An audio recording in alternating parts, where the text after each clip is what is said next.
Hello, for this video, I will be talking about the last 35 hours of my placement at Hinton Area Elementary for the master's program at Mary Baldwin. In this, I will be discussing examples of how I've engaged students with autism and how I have worked with them, some tips and tricks and everything. And then I will also be talking about my biggest takeaway from you doing these observations. First off, one of the more recent examples I have is from one of my consultative children. My cat's trying to push the camera. My consultative kiddos. He recently qualified for a behavior intervention plan, and he struggles greatly with transitions. And for him, a lot of it is due to being in trauma and dealing with trauma. For him, he also struggles with going from a preferred to a non-preferred activity. So for him, I have created a first, next, and then schedule so he can see what he has to do first, what he has next, and then what he has to do finally. And after he completes those tasks, he gets his reward of maybe 5-10 minutes of his iPad or drawing, whatever his big things that he likes are. He loves his iPad and drawing, and he'll have the choice. He can either draw or do his iPad. So he has his choice, so he can take ownership of what he is working for. So it's more personal and personalized for him on how he's feeling. You know, one day he may be really into the iPad, and the next day he may be more into drawing. He may want to draw more. So it just depends on his moods and what he feels. The next one is a social skills development that I've done with some of my students. I recently made a social skills story for one of my students because they struggle with going to the cafeteria. And when they go to the cafeteria for lunch, they do experience a lot more challenging behaviors and behavioral outbursts, as in kicking, hitting, biting, scratching. They've thrown trays, and it's because of just it being so very overwhelming. So I have given this child headphones, some fidgets. We've also allowed him to sit kind of by himself, away from the rest of our class. Not really away from the rest of our class, but a few seats down, so he has space between him and the other students. And I've made a social skills story that we read with him before we go into the cafeteria, just so we can review the rules in a nice way. And so far that has been working very well with him because it's put it onto his level instead of me saying, hey, don't do this. When you go in there, you walk, you set your tray down, you get your milk, you get your snack, you get this, you do that. Because for him, he's a more visual student anyway. So if you overload him with your words, he's not going to process it, and thus causing behavioral issues.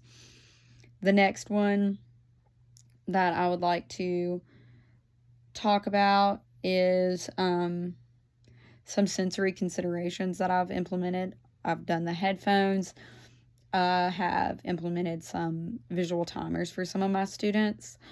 I got really tiny ones so that they can use them in their other classes, because I have 2 consultative kids who are in the general ed environment, and they come to me for behavior supports.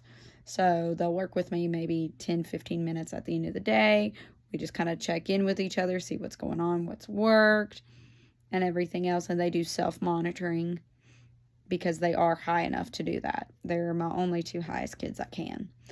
And they also have improved.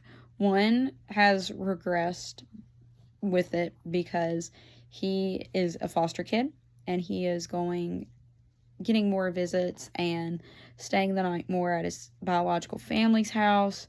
So he has a lot more going on with his personal life than what we understand what's going on and everything else. So for him, I feel that while he's going back and forth between foster parents and biological parents and dealing with all of that, that has increased his behavioral outbursts.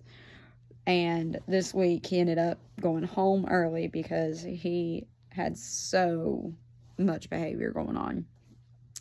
It was really sad, so we're going to work more on how to better help his behaviors, how to work through his emotions. We've gotten some counseling services involved because our school counselor through Raynell Medical Center ended up having a family medical issue, so she was out for a little bit, and now she's back, so now she's working with him more one-on-one and everything. So hopefully after he sees her a little bit more, it'll start getting better for him. My other example of gathering, analyzing, and reporting data is I made a data collection sheet for self-monitoring for some of my students that are consultative, and it has like Monday, and they have little stickers or tally marks that they use to track their data, to track their goals, you know, to self-monitor how they're doing and everything else. I